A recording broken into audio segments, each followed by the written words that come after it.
two up there. Jesus, I'm just wanting clarity. Where does law of attraction come into it from a soul perspective? Is that in collaboration with God? Like if I'm attracting, say, an accident, how does that work with, is that the soul attracting that, or is that in collaboration with God? No, God doesn't want to cause you to have an accident. In fact, God wants completely opposite for that to occur. Like just to correct an error within an injury within my soul. No, God would rather a lot softer way of you correcting an error. God would rather you see the error and correct it rather than you getting injured in the process. So in regards to that, is that the soul? Have I attracted that? Yes. Through my soul is doing that. Yes, but it's the stubbornness of your soul that's doing that. Okay. So it's not, you could say it's not the actual pure desire or nature of the soul doing that. It's your sinful desires doing that. Does that make sense? So we attract accidents and diseases for the same reason, and that is for correction. But it's the sinful part of the soul that does it, not the pure part of the soul that does that. When you're in a state of purity, you won't get sick and you won't attract accidents. You may attract events where other people cause you pain and suffering, like hanging on a stake, for example, but it won't be your attraction, it'll be theirs. They'll put you in that position and there's nothing you can do in your free will to stop it. That wouldn't otherwise damage somebody else, and so you wouldn't choose to do that. But the rest of the time, you're creating all that. The accident, the sickness, the disease, that's all created at soul level. Remember I said earlier with truth, anytime I'm in disharmony with truth, it creates disease, pain, suffering, and so forth, right? So it means there's a truth. I'm being stubborn, very stubborn, so stubborn that the law has now interacted with the stubbornness of the soul to sort of like hit me with a brick rather than hit me with a feather. You understand? Yeah, so you can learn by getting hit with a feather, or you can learn by getting hit with a brick. And that fundamentally is your choice. And many of you don't realise how stubborn you are. Very stubborn, like in your soul. Even sometimes the most gentlest of persons I meet are very stubborn in their soul about learning some truths, you know. And so the more stubborn you are, the more things that the more insensitive you become. And the more insensitive you become, the more difficult it is for external things to have a breakthrough into your awareness. So for many of you, you need a disease or a accident, and there's many times when I've needed one, by the way, I must say, particularly in my younger years, where I needed such things in order to become aware. Make sense? Thank you. Because of the stubbornness. Yeah. Yeah.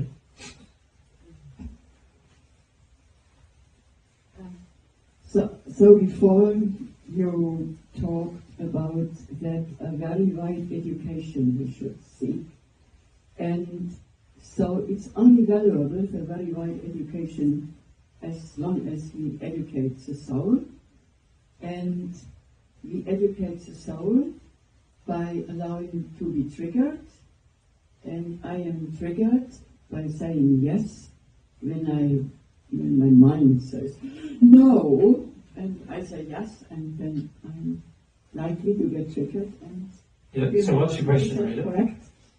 What's your question, mate? Is that correct? My question is that correct, or am I not correct at all?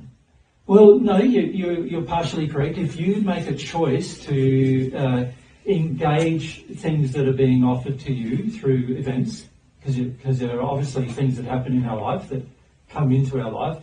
If you make a choice to engage the process, whatever that process is, of course, there are two types of things you can engage. You can engage things that are loving, or you can engage things that are unloving. Now, you have the choice to engage either of those two things. Both of them are being offered. Yeah, I mean, for example, I thought, no, I'm not going to die. I'm not going to die because I get just triggered and feedback, and I don't want to hear that. You mean come here, you mean? Come here today. Yeah. And I thought, no, I go. I go. I say yes, I don't know. Yeah, well, that's true. But if you come with the attitude you're currently in, which is very stubborn still, then there won't be a benefit to coming. Can you see? So you can. The reality is you can choose through the use of your will to confront what you believe is a learning situation. You can.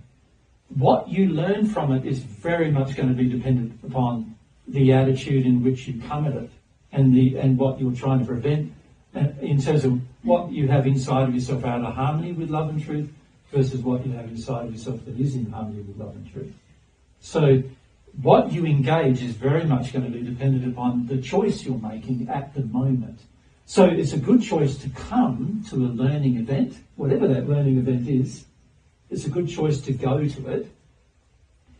But the choices you make while you're there are just as now important, aren't they? Now you're there, now what choices are you going to make? So what I see for you many times is you make the choice to go to the learning event, but when you're there, you don't make the choice to be open and learn. And I can't grasp what you say. I can't understand that I'm not open to learn. That's right. Yeah. And so it's good that you're there, soaked in the atmosphere of learning, if you like. That's a good thing. But what is not good is that the attitude inside doesn't change. Because if the attitude doesn't change, you can put yourself in an environment of learning, but still not learning the thing.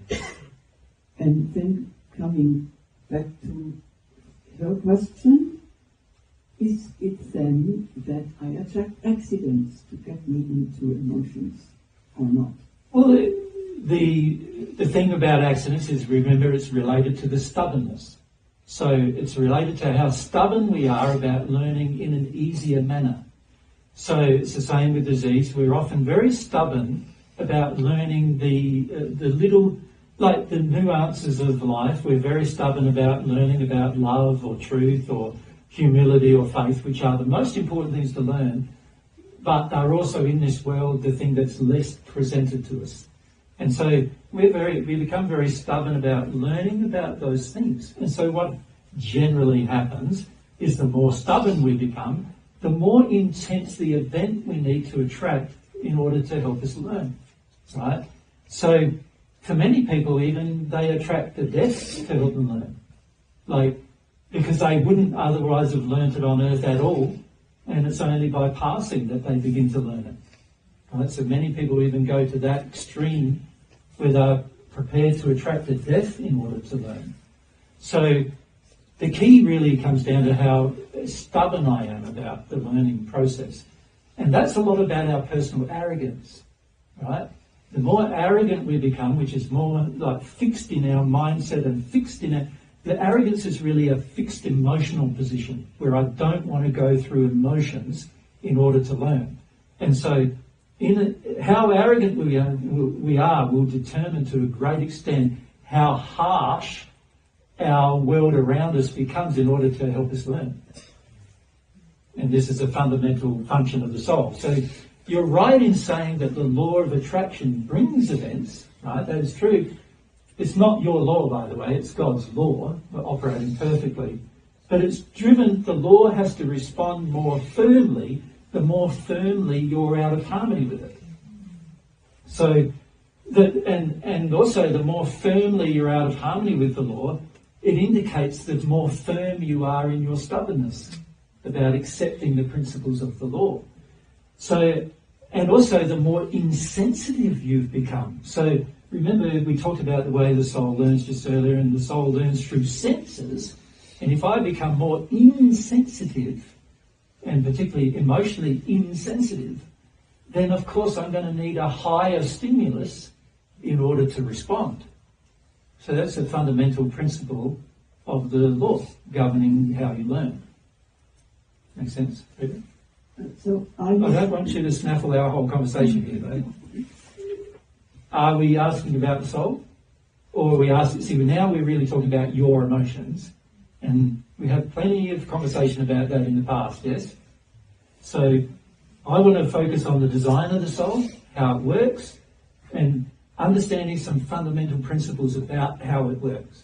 Make sense?